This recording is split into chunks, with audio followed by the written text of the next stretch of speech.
Bonjour, je me trouve ici avec l'attaché de presse du cirque Arlette Groos qui se trouve à Rouen, Monsieur Willis. Alors tout d'abord, merci de nous accorder cette interview et je vais vous poser une première question.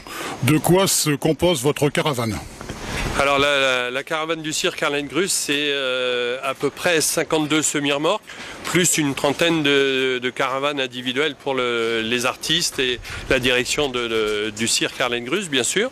Voilà, ça fait une belle caravane, tout à fait. Quand vous arrivez dans une ville, je pense qu'avec un nombre pareil de véhicules, vous avez toute une organisation qui évite les embouteillages et autres. Quand on arrive dans la ville, mais quand on a préparé la place où on va s'installer, on a les plans, il y a 3 personnes qui vont gérer l'arrivée des camions, des caravanes. Vous avez le responsable de la ménagerie qui va gérer ces camions, il a les plans d'installation. Vous avez la personne qui va gérer l'arrivée des artistes, il a les plans d'installation des caravanes des artistes. Et vous avez aussi Gilbert Groos qui va gérer l'installation des camions avec le chef monteur pour le chapiteau. Donc tout est tracé d'avance sur des plans. Chacun a les plans, ce qui fait que les véhicules, quand ils arrivent, on ne va pas attendre pour les installer, on sait exactement où ils vont s'installer sur les places. Donc ça évite un petit peu les embouteillages, mais c'est certain que 52 semi-remorques, quand on arrive dans une ville, il y a quelques petits moments où il faut faire attention. Je pense qu'il y a à peu près 130 personnes pour la caravane. Qu'est-ce que vous leur proposez comme service, j'allais dire, dans le village, entre guillemets ? Ah bah écoutez, oui, il y a 135 personnes cette année, mais bon, tout le monde a ce qu'il faut. On est, vous voyez derrière nous, une partie des habitations d'ailleurs du personnel, mais que ce soit lave-linge, sèche-linge, parce que ben, ça c'est au quotidien. Mais en ce qui concerne les costumes, on a une laverie, on a une couturière qui les gère, et puis ensuite ben, il y a des pôles de restauration.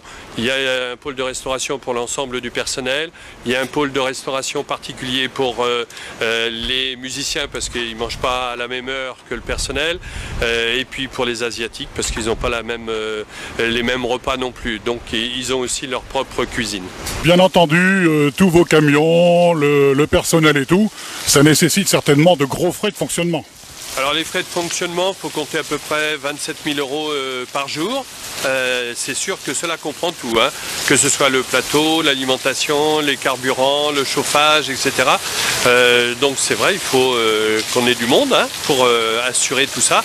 Et puis il ne faut pas oublier non plus que, comme vous l'avez vu, les camions ont été refaits, tout est tout neuf, fabrication française, tout ce qui est la ménagerie également, les toiles, tout ça, ça a été refait cette année avec les couleurs blanches et rouges plutôt que rouge et blanc. Mais voilà, ça aussi, c'est un investissement. Et je pense que Gilbert Groos, le responsable, souhaite toujours acheter un maximum de produits français. Dans la mesure du possible, oui, bien sûr. Cela dit, il ne faut pas non plus être fermé, ça dépend du matériel et de ce qu'on a besoin.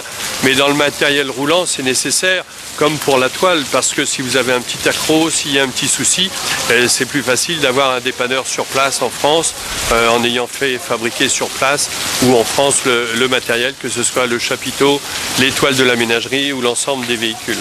Auriez-vous quelque chose à ajouter pour nos auditeurs, nos lecteurs et nos personnes qui vont voir ? On parle aussi beaucoup des coulisses, justement. Je voudrais attirer l'attention que le dimanche matin, à 10h, entre 10h et midi, il y a 1 heure de répétition en piste. Donc dans le cadre de la visite de la ménagerie, ce qui fait qu'avec 2 €, on peut emmener les petits. C'est moins formel de venir à ce spectacle, d'assister aux répétitions.